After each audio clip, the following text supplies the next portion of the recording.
fads come and go. Yeah. But if brands are anchored in their understanding of where they fill the need for their customers and deliver on that consistently, they will be successful. Welcome to the Prosper Brief. Today we're diving into the power of data-driven decision-making with Pat Riley, VP of Sales and Marketing at Data Delivers.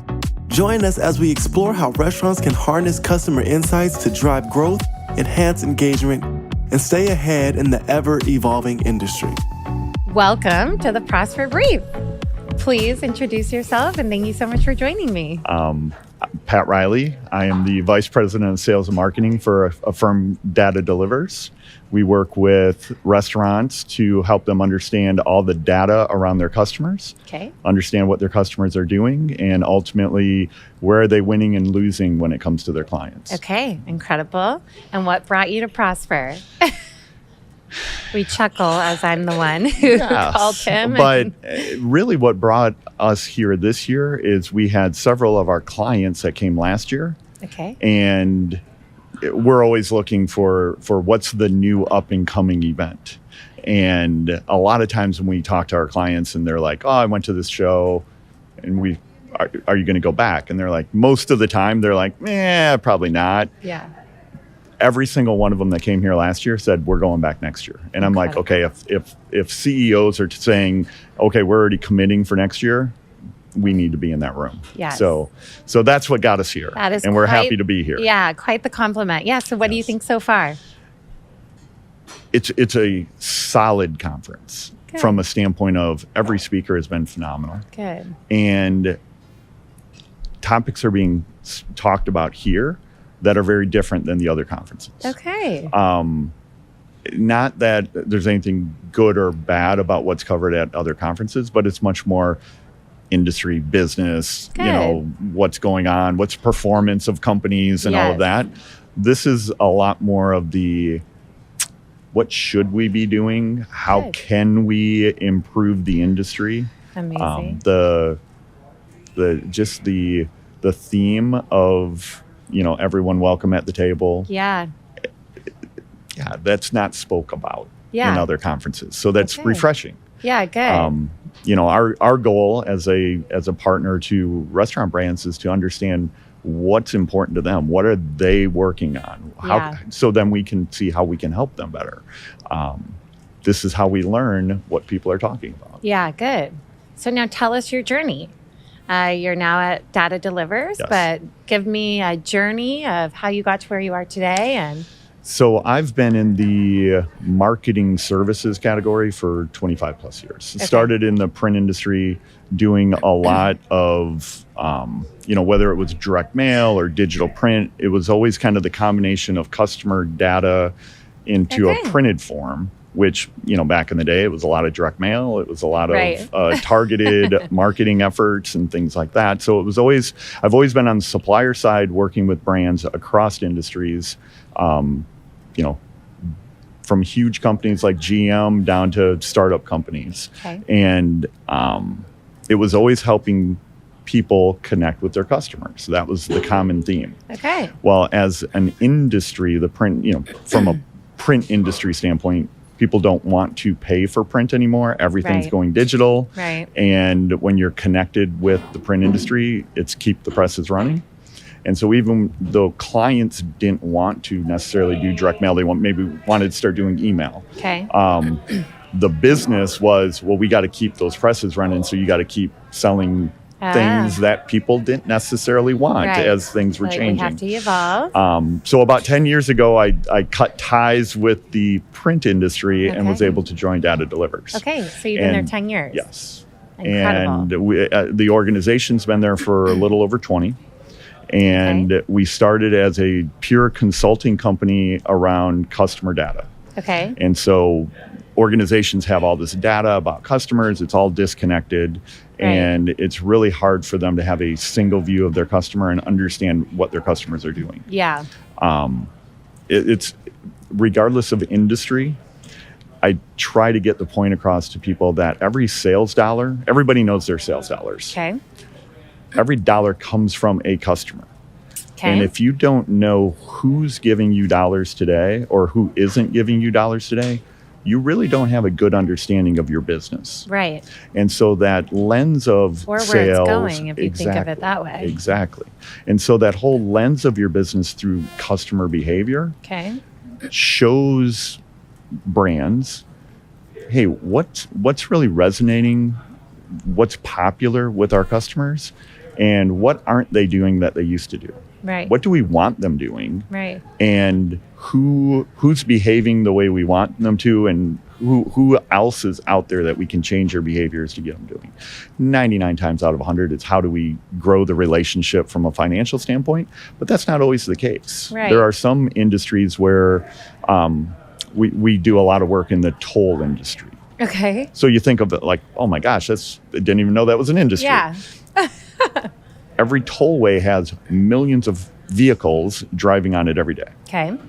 And so in their world, they're not looking to add customers or get people driving more. Right. They're actually trying to get them not to drive during rush hour so that congestion goes away. Oh, okay. Guess what? You can study the data and the behaviors of customers Okay. and then incentivize them not to get on the road during, peak periods. Okay. And it works.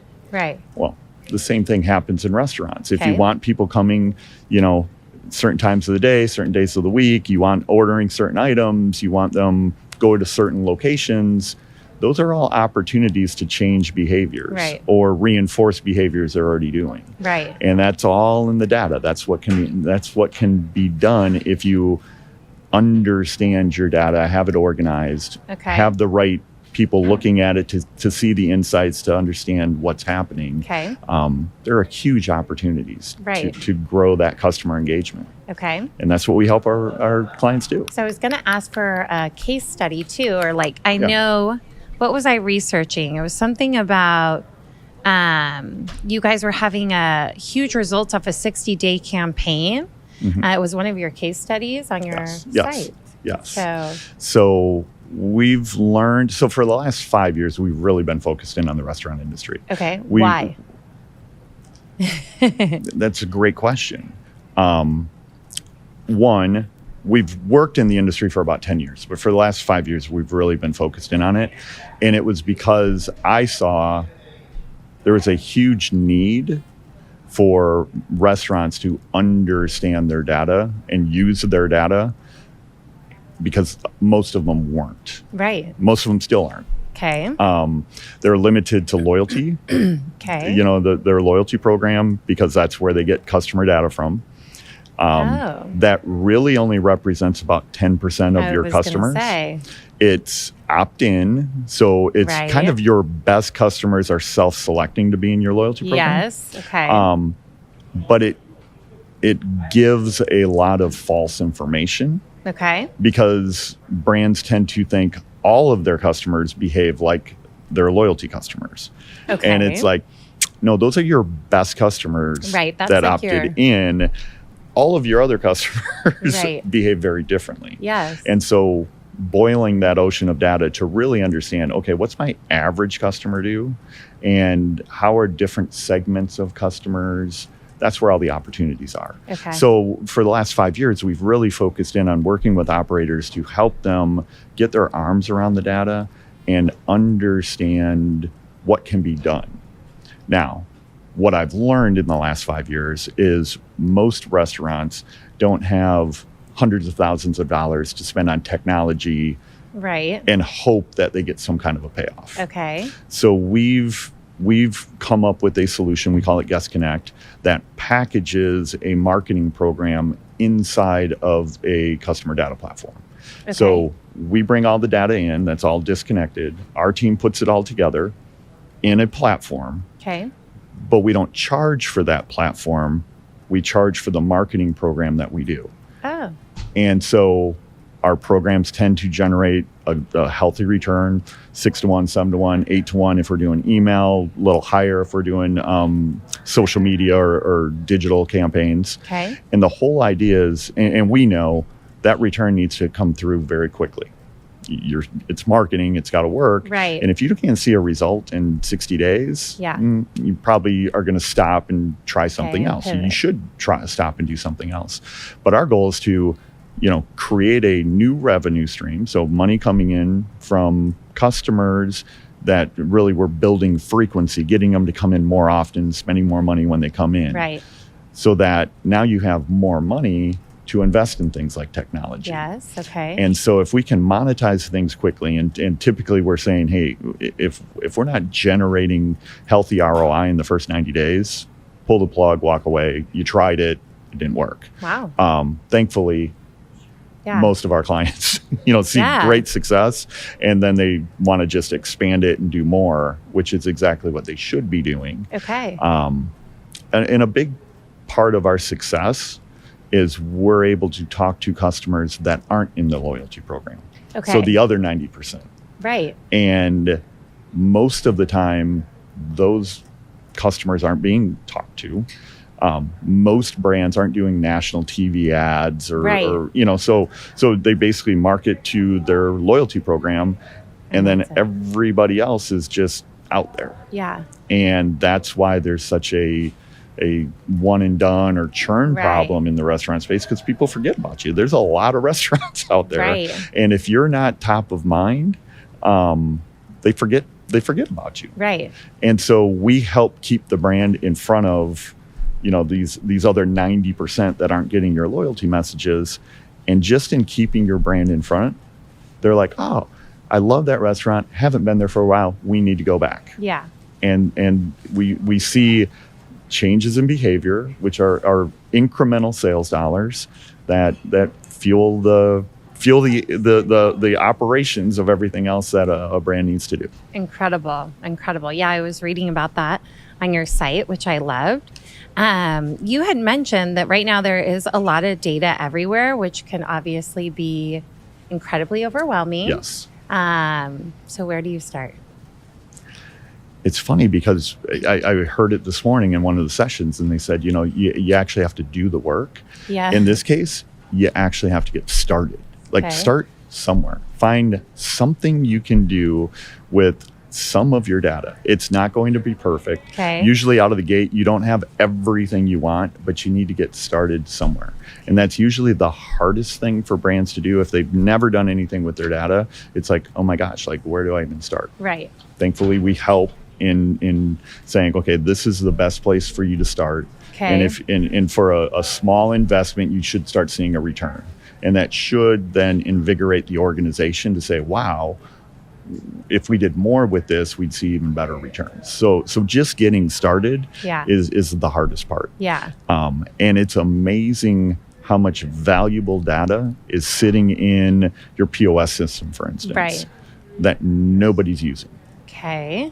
And we unlock that and show people how they can use that data to market to real customers and change their behaviors and coming in more often. Okay. And our goal is Incredible.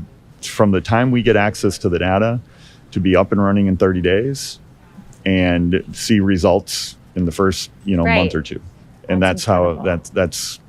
that's our program, and that's what excites clients. Yeah. And so you were saying about the restaurant industry. What excites you about this industry?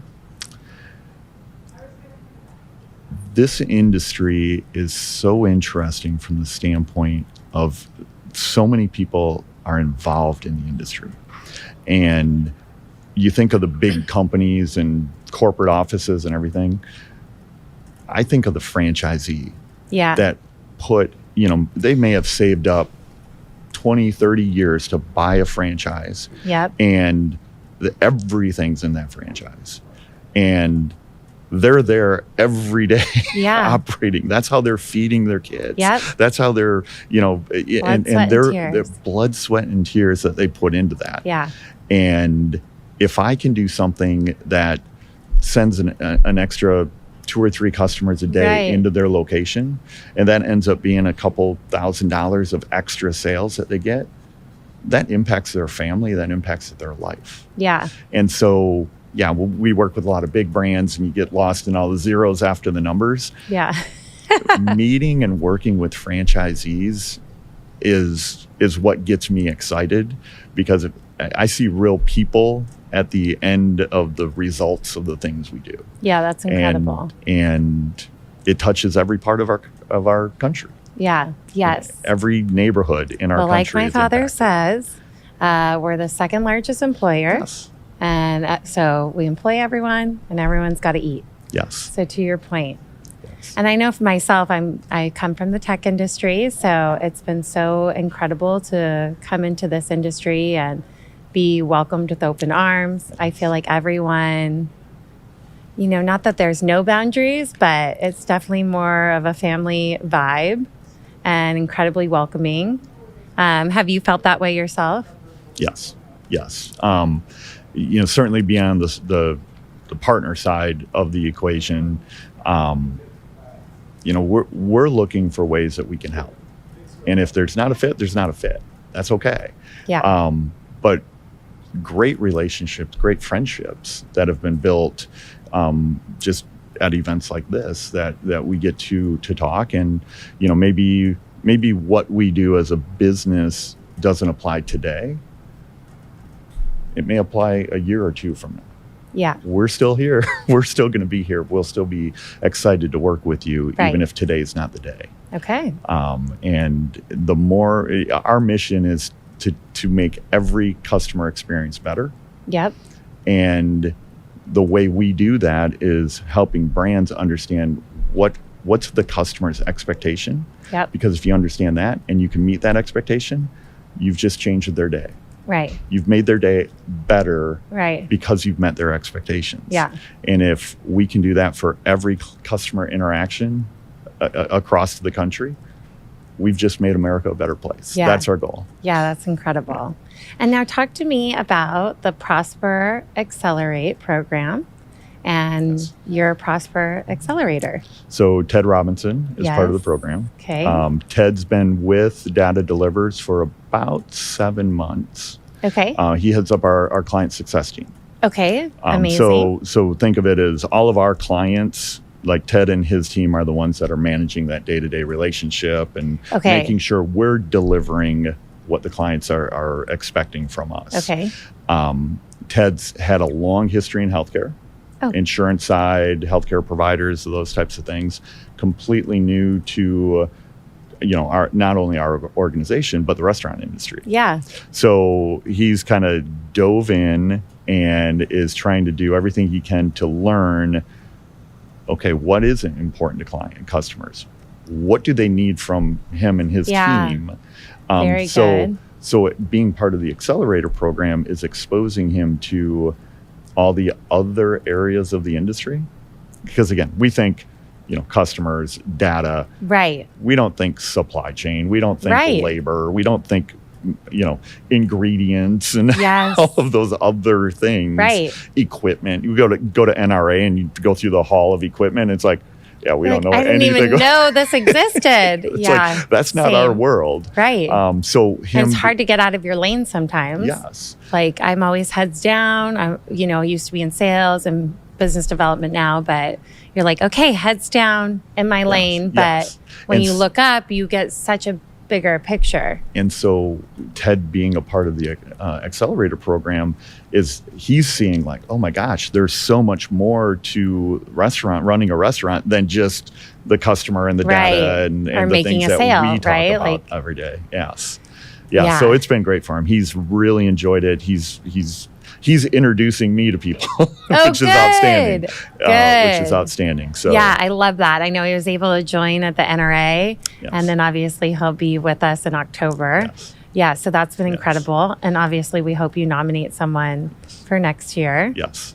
Now, have you yourself ever worked in a restaurant? I have not. You haven't. I grew up in the retail world. Well, okay. But never, not a restaurant. Okay, similar. So I actually was a hostess for a restaurant called Joey's. But, same vibe, right? Amazing people, amazing Yes. energy. Yes. And everyone's really talking about how they can grow and expand in the industry. Mm-hmm. So I think that's just incredible too. I'm curious what opportunities you see within Data Delivers as well as the industry as a whole. What's the future hold? The speaker from, I'm going to say Kellanova, I think is their new name. Yeah. Oh, yes. She talked about the changing consumer. Okay. And if there's one constant when it comes to consumers, they're always changing. Yeah. And I think the opportunity for restaurants is to understand, again, what the expectations are of the consumer from their brand. Okay. And fads come and go. Yeah. But if brands are anchored in their understanding of where they fill the need for their customers and deliver on that consistently, they will be successful. Yeah. And so when I look out into the future, it's, okay, there's more data every day. Like you said earlier, it's just overwhelming how much data there is. Yeah. Harnessing that to understand what the expectations are and how you can deliver on those will position you for success. Okay. And I think that's huge for restaurants. Yeah. The other thing that has been a hot button for me, because again, we get all this data from all these different consumers, the number of one and dones in the industry absolutely is a huge opportunity. It has to be addressed. You can't let 90% of your customers come once and never come back to your brand. Right. It's too hard to get them to come in. Yes. And so you have to do things to get them to come back. Okay. And some of that means changes in operations. Some of it means changes in marketing. Some of it just means changes in the way your staff is trained to deal with people. Okay. But you can't just let 90% of your business go. Right. And that's about what the numbers are. Wow. When we looked at consumers that dined at a restaurant in 22, how many came back at least once in 23? Okay. And we looked at about 68 million customers. So pretty big data set of customers. One in 9 Wow. came back to the same brand the next year, Okay. unless they were getting some kind of one-to-one marketing outreach. Really? Yes. It was about 4 in 10 came back. Wow. If you were able to talk to them. Why is that? Because it keeps your brand in front of them. Okay. Everybody has the same conversation. What are we doing for dinner tonight? Right. Every night. And usually it's the middle of the afternoon when one spouse texts the other spouse and like, well, what's going on for dinner tonight? And then it's like, you start clicking through in my mind, I picture, okay, what am I hungry for? What do I want to spend? How much time do we have? Okay. And that's kind of starting to limit down the options that pop into your head. Right. I saw a study, you walk up to a person on the street and say, probably not here, but say, how many restaurants can you name off the top of your head? Right. The average person, 4 to 5 that they can rattle off the top of their head. Yeah. So if you're not on that list that is popping through your head, right, they're not going to come eat with you tonight. Right. Whether it's a QSR, whether it's a sit down, whether it's a carry out, whether it's a DoorDash, if you're not on that list, you're probably not going to get that transaction today. Right. You have to be on that list. Okay. And so you constantly have to keep your brand in front of them. Okay. And so whether that's, being in the social feed or having emails go out, even if they don't open the email, they see you in the subject line and you stay in their head. Oh. And so it's like, oh, well, hey, we haven't had tacos for a while. Right. I just saw a thing. Yeah. Hey, we haven't been there for a while. Let's go there. Right. And then if your spouse is like, yeah, I'm up for tacos, it's a win. If not, it's like, okay, now it's your choice. Yeah. You got to decide now. I came up with one idea. But everybody has that same conversation every day. And most of us end up going to the same places. Right. Because it's the 4 or 5 on our list. So it's like, how do you get your brand on that list? So you're in the consideration set. And again, most customers, once or twice a year is how often they'll visit the same brand. Okay. If you can get that third or fourth visit, Now, is that's this specific huge. to like QSR or specific? It's across the board. Okay. There are certain categories that are a little bit more frequent. Pizza, more Okay. frequent. Yes. Drink categories, more frequent. Although, Drink categories. like Yep. coffee, Okay. smoothies, Good point. those types Yep. of things. Desserts, things like Okay. that.